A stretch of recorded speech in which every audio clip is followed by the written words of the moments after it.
Wait. Wait. Not you. Yes.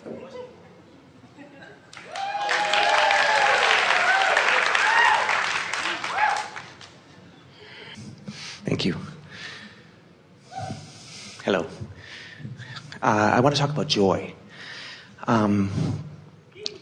Lately, in the last few months or so, I've been having experiences of joy for absolutely no reason, as though, like in meditation, just joy for being alive, just being here. And I'm wondering how that is different or distinctive from focused joy, as opposed to that kind of general joy. Well,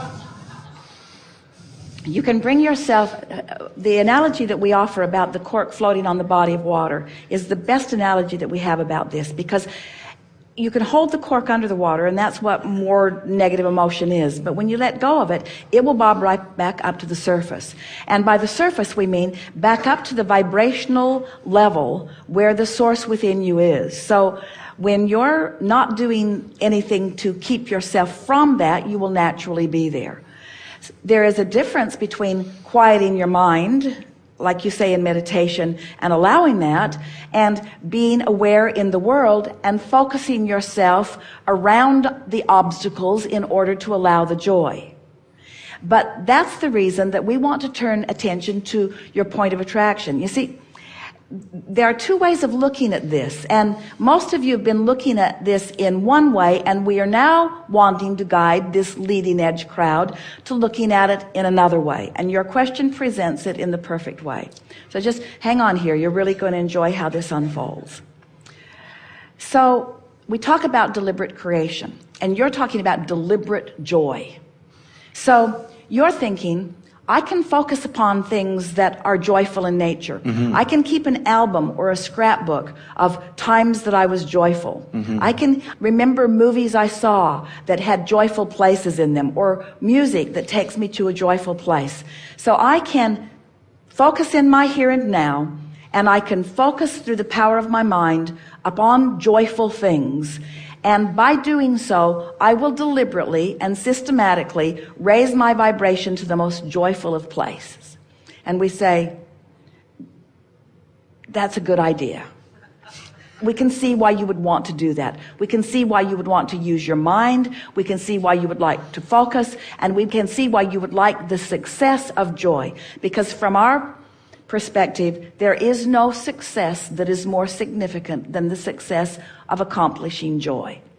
Now, the other way of looking at it, and that makes sense to all of you, you've been making your list, you've been doing the processes. Yes. You know that there are things that you can do. You can get together with specific people in specific settings, and you can play yourself into joyful moments. In other words, you know how to do that.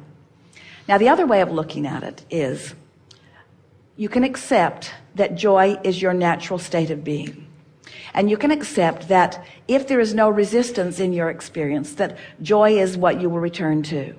And so as you focus upon that joyful state, that inner being that exists in the vortex is vibrating at, as you focus upon that joyful state, and then you focus upon your point of attraction, you focus upon your grid, and you acknowledge that your dominant intent is to provide an environment where things of a joyful nature can make their way into your experience. Now stay with us just a little bit. So you decide to go very general. Meditation is maybe the best way to go general of all, because when you quiet your mind, you stop thought, and when you stop thought, you stop resistance, and when you stop resistance, then you have accomplished a point of attraction that will allow the things that are a vibrational match to that to flow from your vortex into your experience. And as those things begin to flow into your experience, the momentum of them will build to that state of joy. Did you hear the difference? So if you begin... So could I go general on every topic and just let the universe surprise me and delight me and live my life that way? Yes. So let's follow through with that just a little bit. So I've decided that I'm just going to tend to my grid. I'm going to chill as much as I can. I'm going to meditate pretty often, at least every day. Beginning of the day is best. I'm going to quiet my mind. I'm going to carve out places in my day to do things that are peaceful. I'm going to find times to be alone, and I'm going to take long drinks of water, and I'm going to look for peaceful places, and I'm going to look into the eyes of that beast that I adore, and so forth. I'm going to just generally get into that place. I'm going to get a notebook, and I'm going to write emotional words, and I'm going to ponder them just softly and gently. I'm going to ratchet back my determination. I'm going to ratchet back my justification. I'm going to ratchet back my urgency. I'm going to ratchet back my wanting to prove anything to anyone. I'm going to pull back from that into that general place, and I'm going to be alert and aware. I'm going to be an observer of what I have created. A passive, peaceful, allowing observer of the good that is lined up for me, that I'm deserving of. I'm just going to let it be. I'm not going to make it be. I'm going to allow it to be. I'm going to let it be. But here's the piece. Here's the piece that makes the difference, because that just sounds lazy. Because the two things that we laid out for you, you preferred the other one, didn't you? You preferred the first one, didn't you? Is anyone paying attention out there? You preferred the first one to the second one because the first one is more proactive. The first one is more hands-on. The first one is more doing what you're supposed to do. The first one sounded more like getting control of my own life. But the second one seems like being sort of passive. But here's the thing that makes the second one more fulfilling and satisfying than the first one. I'm going to be consciously alert and in the vibrational vicinity to notice all of the subtle evidence of the building of my momentum. I'm going to be aware of the ideas as the grid fills in. Now, what's going to happen is ideas are going to begin to flow to you. And as the ideas begin to flow, what we're wanting to say to you, you have carved out the details of what you want to live incrementally already. They already exist. You've already done step one. Step two is already queued up for you. Now, if you will put your undivided attention upon step three, by going as general as you can, as often as you can, as the details begin to fill in, you'll begin to feel the exhilaration of all of that. In other words, passion will ensue. What I'm understanding these last few days is this subtle difference between deliberate creating and allowing the grid to fill in. Is that true? That's really what we're wanting you to understand, because the majority of people who are focused upon deliberate creating are building the momentum, and then they're exploring the contrast in a more strident way. They're putting more into the vortex, and they are having more expansion, but they are short on the allowing part. So their lives don't feel joyful, their lives feel tense. It always feels like there's something in the offing, that there's something about to come. We want you to start enjoying what already has come. Reaching for some words and a new analogy to help you to understand this. We've talked about it is the molding of the clay. And so in this deliberate creating that we're talking about, it's the difference between identifying something as your object of a desire and going and getting it, and identifying something as your object of desire and letting it come to you. In romance terms, many of you have had the experience, perhaps all of you, of getting your eye focused upon someone that you wanted, and the more you wanted them, the more they ran away from you. But when you no longer wanted them, then they came to you. But then when they came to you and you wanted them, then they ran away. But then when you no longer wanted them, then they came to you. And there's a law of the universe that's about that. In some ways it's called trying too hard, but it's about trying to go get something before you're vibrationally ready. And so the description or the definition that we gave earlier in the seminar about what the grid actually is, or what your work relative to the grid is your work is to get ready for what's already ready for you. So there are a couple of things that you have to accept. First, you have to accept that you've lived enough life to choose wisely, and you have without exception.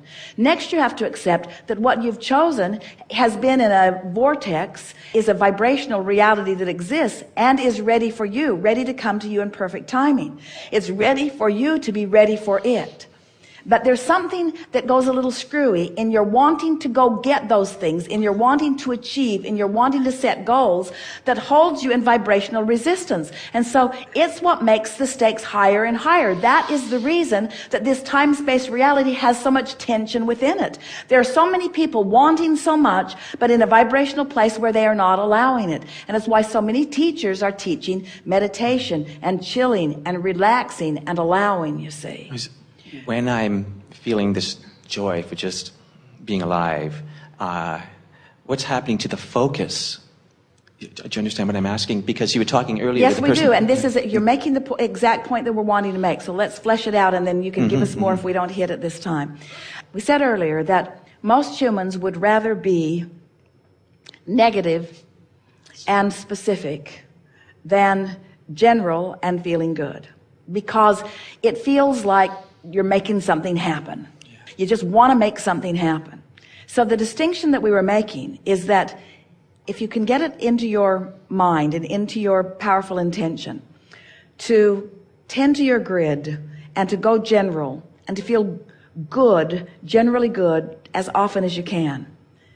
And the new piece is to use your focus to notice what's flowing from the vortex in. Because as you use your focus to notice from that general place of alignment, each piece you notice, another like it will come, and another and another and another. So you'll begin to build the momentum until ideas and people and the synergy of that, it is exhilarating, you see. And it is so much easier. Your body will really like it.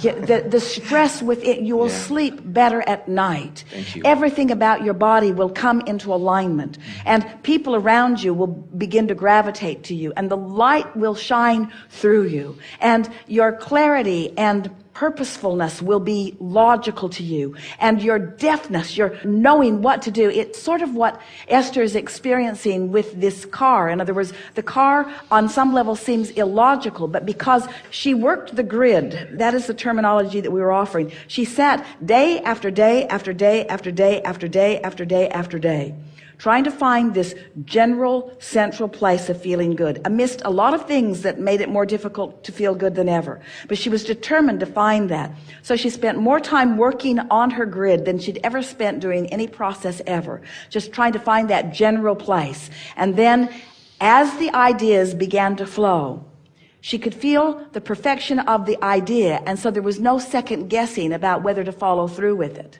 So as she followed through with it, then the momentum of it built and the momentum of it built until it manifested into something that was a reality. We're just talking about this simple little car. There was this reality. So now the reality has come into her experience, but now all of the components that were there before the reality came to be a reality, now she's getting to sit in it and start over with a whole new set of intentions. You see what we're getting at? Totally. In other words, the way it works is you find a feeling.